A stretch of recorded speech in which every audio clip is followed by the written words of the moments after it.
During the political and military riots at Khorasan, Imam Sadiq was urged by his followers and the other Muslims to initiate an uprisal against the Umayyads.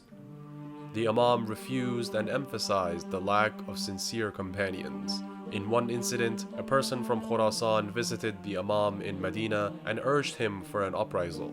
He said that 100,000 people in Khorasan are ready to fight at his command.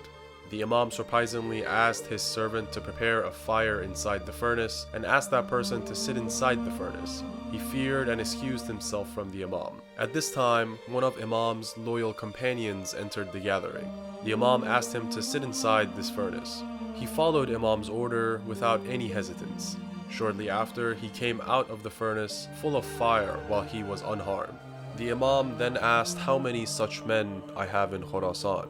He swore that there is not even a single such man. The Imam then told him that we will not initiate an uprisal when we don't even have 5 such supporters.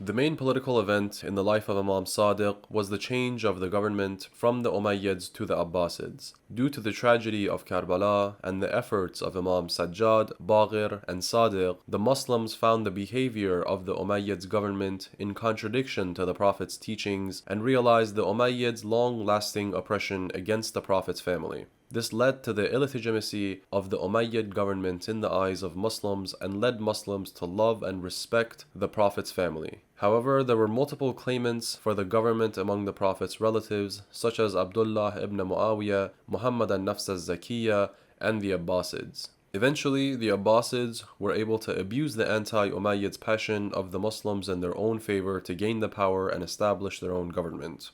The Abbasids, who were proud of being the relatives of the Prophet, killed hundreds of thousands of Muslims to gain power and stabilize their own government. The history proved that the Abbasids were much more tyrant and oppressor in the government than the Umayyads.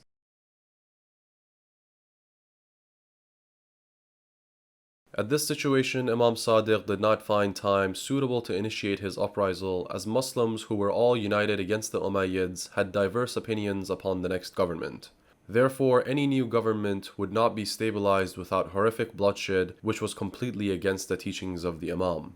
The Imam instead used the golden opportunity of his time to consolidate the Shia as a prominent school of thought in Islam forever. As a result, Shia school of thought was named Ja'fari, after Imam Ja'far as-Sadiq. By Imam's teachings, Shia is proud of having doctrine in every aspect of the Islamic science and knowledge.